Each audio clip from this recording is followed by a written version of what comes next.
Salut à toi. Dans ce tutoriel, nous allons faire un anti-fongigramme.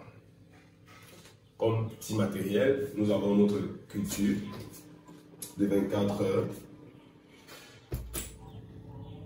nos levures qui ont poussé dans notre milieu savoureux, et tout de suite, nous allons faire une préparation d'inoculum avec une concentration rapprochée de Macfarlane, n'est-ce pas?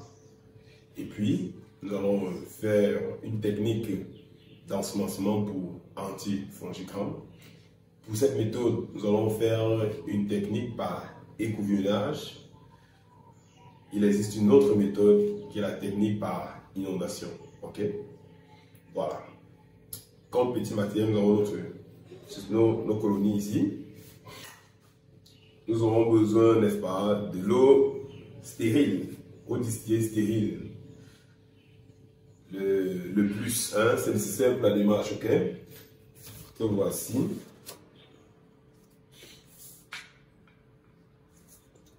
Et bien évidemment, par la suite, on va remettre ici en culture nos disques d'antibiotiques. Ils sont là. Nous avons nos disques d'antibiotiques déjà sortis. Les disques d'antibiotiques se conservent au frais, toujours. Notre eau distillée stérile, n'est-ce pas? Une fois qu'on l'a stérilisé dans notre équipement, notre autoclave que voici, donc moi, c'est un autoclave très spécial. Une fois que votre eau est stérilisée, vous pouvez garder au frais pour chaque démarche analytique. Ici étant dit, nous allons engager la procédure.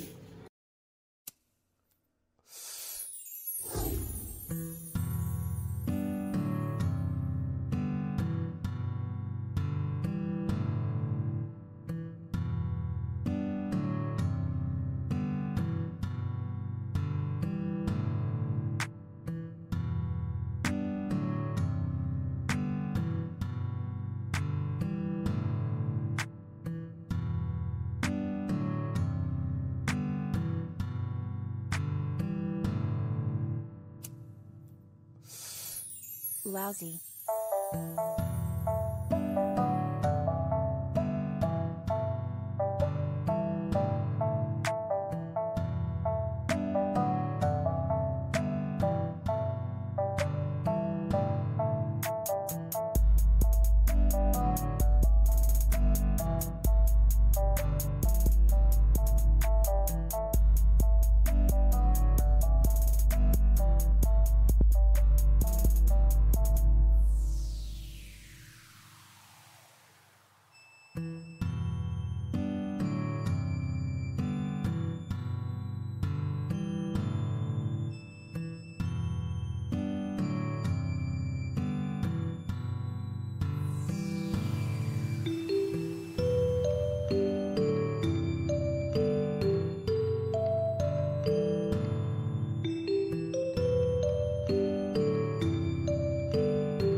Nous allons procéder à un mixage en la vortex ici, avant de poursuivre notre démarche pour l'anti-fongigramme.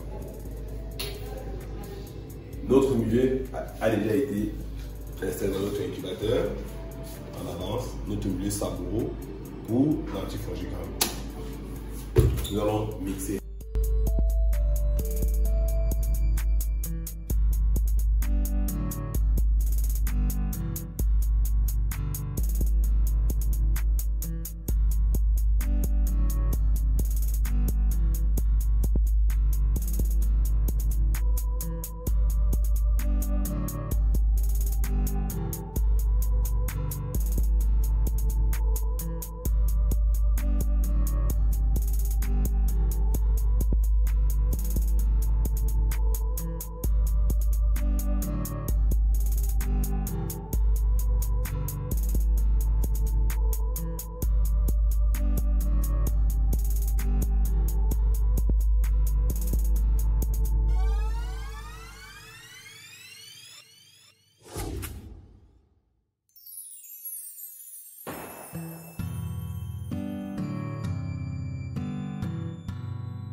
nous allons procéder à la pose des disques. La différence qu'il y a entre la mise en culture, n'est-ce pas, ou alors la mise en suspension pour nos inoculants.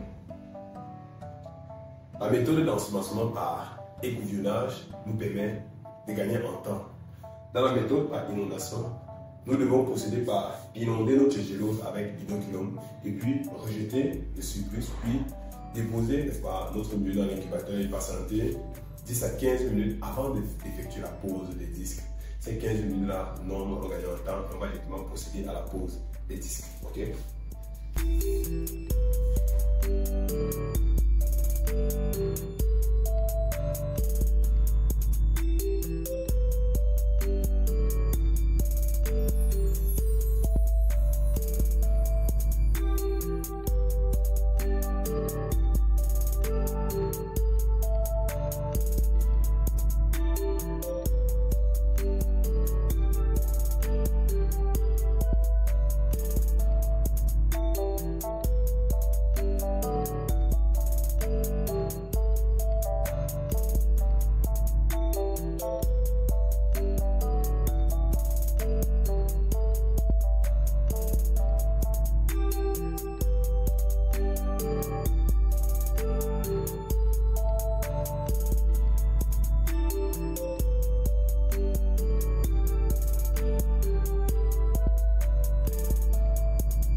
Nous avons ainsi achevé la pose des disques pour notre antifongigramme.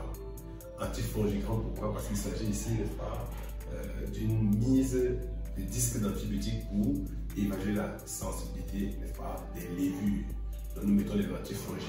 Et ici nous avons testé par exemple le kétoconazole, miconazole, fluconazole et la nystatine. Okay? Mais il existe encore d'autres antifongiques que vous pouvez utiliser dans votre laboratoire. Mettez en commentaire la technique d'ensemencement pour antibiogramme ou antifongigramme que vous utilisez en laboratoire. Et vos disques d'antibiotiques, c'est intéressant de savoir votre stratégie. Okay? Maintenant, c'est fait. Nous réimprimons. Nous avons mis à incubation. Là, le thermomètre à 35,9, mais nous espérons que ça va remonter à 37, voire 38. La prochaine fois, nous verrons ensemble l'évaluation de la sensibilité des disques. Ensemble, nous allons évaluer quel disque est sensible, quel disque est intermédiaire et quel disque est résistant. N'est-ce pas? Ok? Quand je dis disque, en fait, il s'agit ici de la lévure que nous avons isolée. Ok? Donc, la colonie, cette colonie représente, n'est-ce pas, une espèce de lévure et nous verrons la sensibilité. Si ces lévures-là sont résistantes à tel ou tel antibiotique ou alors sensibles voire intermédiaires pour tel ou tel antibiotique. Et par la suite, le clinicien saura, n'est-ce pas, l'antibiotique qui sera indiqué pour pouvoir pallier à la pathologie ou alors au problème. Ok? Et c'est étant dit, nous allons achever avec ce petit tutoriel sur l'antifongicide. Mettez en commentaire les thématiques que vous aimeriez qu'on aborde davantage. Merci et à très bientôt.